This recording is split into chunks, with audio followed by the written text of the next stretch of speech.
മോനെ നീ അറിഞ്ഞോ? ആടാ നമ്മുടെ ലിസിയുടെ മോൾ അങ്ങ് അങ്ങ് അങ്ങ് വണ്ണം വെച്ച് അവളങ്ങ് പോവുക. ഇന്ന് വാട്സപ്പ് ഗ്രൂപ്പിൽ വന്നിട്ടുണ്ടായിരുന്നു ആ പെണ്ണിൻ്റെ ഫോട്ടോ.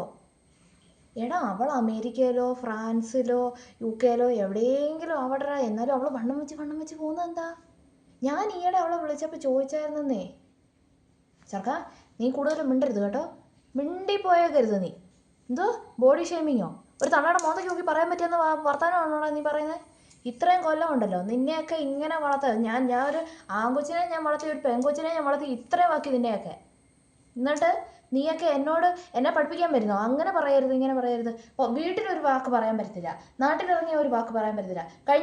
കഴിഞ്ഞതിൻ്റെ മുമ്പത്തെ ആഴ്ചയല്ലായിരുന്നു നമ്മൾ മറ്റേ എന്തോ മോളി ആൻറ്റിയുടെ മോളെ കല്യാണത്തിന് പോയത്? ആ കൊച്ചു മെലിഞ്ഞു പോയല്ലോ, നിങ്ങളുടെ വീട്ടിൽ ചോറൊന്നും വെക്കുന്നില്ല എന്ന് പറഞ്ഞപ്പോൾ നീ എന്തുവാണ് എന്നോട് പറഞ്ഞത്?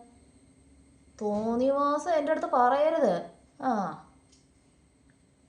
എടാ ഇതൊന്നും ബോഡി ഷേമിങ് അല്ല എൻ്റെ മക്കളെ, ഇതൊക്കെ സുഖവിവരം അന്വേഷിക്കുന്നതാണ്. ഇതൊക്കെ ബോഡി ഷേമിങ് ആണെന്ന് നിന്നോട് ആരെയാ പറഞ്ഞത്? കണ്ട വാട്സപ്പിലും ഫേസ്ബുക്കിലും കിട്ടുന്ന സാധനം കൊണ്ട് എൻ്റെ അടുത്ത് തന്നോടല്ലോ. ആ ഒരു മനുഷ്യൻ്റെ സുഖവിവരം അന്വേഷിക്കാൻ പാടില്ല, ഒരു മനുഷ്യനോട് സംസാരിക്കാൻ പാടില്ല. എന്നാൽ പിന്നെ നീയൊക്കെ കൊണ്ട് തന്നെ അങ്ങ് കളയടാ. ഈ കണക്കിന് നീയും നിൻ്റെ പെങ്ങളും കൂടെ എന്നെ നിൻ്റെ തന്തേനെ ഇവിടുന്ന് എപ്പോൾ പയക്ക് ചെയ്തെന്ന് ചോദിച്ചാൽ മതിയല്ലോ. ആഹാ അയ്യോ എൻ്റെ ദൈവമേ, ഇതൊന്നും മറ്റൊരാളുടെ ജീവിതത്തിൽ നമ്മൾ കൈ കടത്തുന്നതല്ല, ഇതൊക്കെ നമ്മുടെ ഒരു സ്നേഹമാ. ആ ഒരു കുഞ്ഞ് വണ്ണം വെക്കുന്നത് ഇപ്പോൾ അതിന് PCOD ആണോ, ഹോർമോണിൻ്റെ കൂടുതലോ കുറവോ ഒക്കെ ആണോ ഇതിൻ്റെ കാര്യം എന്നുള്ളത് നമ്മൾ ചോദിക്കുമ്പോഴേ അവർ ശ്രദ്ധിക്കുകയുള്ളൂ. ശരിയാ, ഞാൻ പ്രിൻസിയോട് ഞാൻ ചോദിച്ചു, മോളെ നിങ്ങളുടെ കല്യാണം കഴിഞ്ഞിട്ട് ഇത്ര നാളായല്ലോ, കുഞ്ഞുങ്ങളെ വേണ്ടാന്ന് വെച്ചതാണോന്നേ ഞാൻ ചോദിച്ചുള്ളൂ. വേണ്ടേ ആവുന്നില്ലേന്ന് ഞാൻ ചോദിച്ചില്ല, ഡോക്ടറെ കാണുന്നില്ലേന്ന് ഞാൻ ചോദിച്ചില്ല. കാരണം എന്താ, അവർക്ക് അവരുടെ കാര്യത്തിൽ ഇടപെടേണ്ട കാര്യം നമുക്കില്ല. എനിക്കറിയാം അതൊക്കെ ഒരാളുടെ എന്തോ വ്യക്തിപരമായ കാര്യമാണെന്ന് എനിക്കറിയാം. നിങ്ങൾ പറയുന്ന പോലെ മറ്റേ പേഴ്സണൽ സ്പേസിൻ്റെ അകത്തൊന്നും ഞാൻ കയറാറില്ല. ഒരു മനുഷ്യൻ്റെയും പേഴ്സണൽ സ്പേസിൻ്റെ അകത്ത് ഞാൻ ഇന്നോളം കയറിയിട്ടില്ല. പക്ഷേ എൻ്റെ പൊന്നു മോനെ, നീ ഈ പറയുന്നതല്ല ജീവിതം. ഇപ്പം ഞാൻ ഒരാളോട് ഒരു കാര്യം പറഞ്ഞു കഴിഞ്ഞാൽ ആ കുഞ്ഞ് ഇപ്പം എന്നെപ്പോലെ പ്രായമുള്ളവർക്ക് എല്ലാവരും മക്കളാണ്. ഇപ്പോൾ ഒരു 40 വയസ്സുള്ള ആളിനെ കണ്ടു കഴിഞ്ഞാലും ഞങ്ങൾക്കത് കുഞ്ഞാണ്. കാരണം എനിക്ക് 10-60 വയസ്സില്ലേ.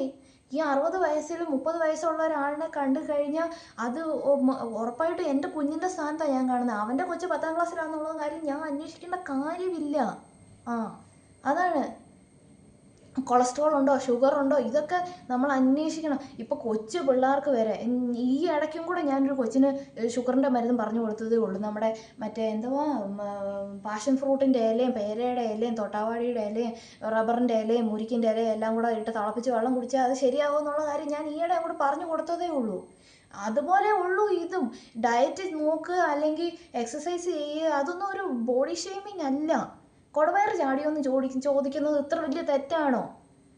എൻ്റെ ദൈവമേ, ഈയിടെ ആ ടോമി അവൻ്റെ നിക്കറുതോണ്ട് ഇവിടെ കിടക്കും, പാല് ഇവിടെ കിടക്കും, വയറാണെങ്കിൽ ഉന്തി പിടിച്ച് ഇത്രയും ഉണ്ട്. അപ്പം ഞാൻ ചോദിച്ചു, എൻ്റെ പൊന്നു മോനെ നിങ്ങളുടെ വീട്ടിൽ ഏത് കാലത്തിൽ അരി വെക്കുന്നത്? സത്യവാ, അമ്മച്ചിയുടെ തെറ്റുകൊണ്ടങ്ങ് ചോദിച്ചു. അത് തെറ്റല്ല, ഞാനത് തെറ്റായിട്ട് ഇപ്പോഴും ഞാനത് പറയുന്നില്ല അത് തെറ്റാണെന്ന്. പിന്നെ നീയൊക്കെ കിടന്ന് ബോഡി ഷേമിങ്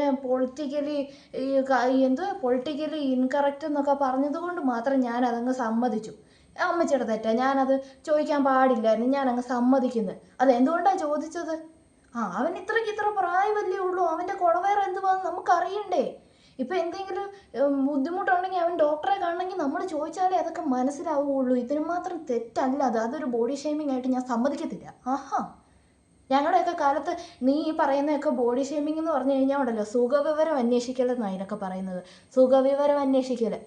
എടാ മര്യാദ വേണം, മര്യാദ. ഒരു മനുഷ്യനെ കണ്ടു കഴിഞ്ഞാൽ അയ്യോ ക്ഷീണിച്ച് പോയെങ്കിൽ എൻ്റെ പൊന്നു കുഞ്ഞെ നിനക്ക് ഇച്ചിരി വല്ലതും കഴിച്ചുകൂടെ, അതൊക്കെ ഒരു സുഖവിവരം അന്വേഷിക്കലും നമുക്ക് അവരോടുള്ള കരുതലുമാണ്.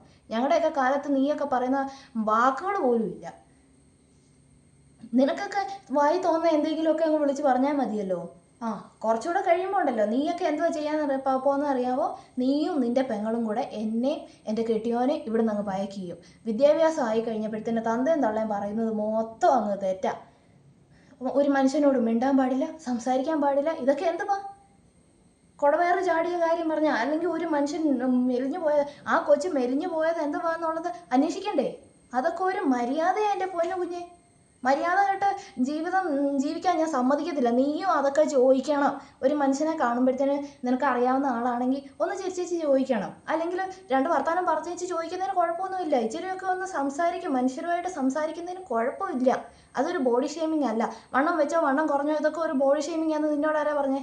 പള്ളി പോലാണല്ലോ ഇരിക്കുന്നതെന്ന് പറഞ്ഞാൽ അതൊരു കോംപ്ലിമെൻ്റ് ആണ്, ബോഡി ഷേമിങ് അല്ല. ഞാൻ സമ്മതിക്കത്തില്ല ബോഡി ഷേമിങ് ആണ്. ആഹാ ആഹാ വിദ്യാഭ്യാസം കൂടുന്തോറും മാപ്പനെ അമ്മയെ പഠിപ്പിക്കാൻ വരില്ല നിനക്ക് ഇച്ചിരി കൂടുതലാണ് ഉള്ള കാര്യം ഞാൻ പറഞ്ഞേക്കാം.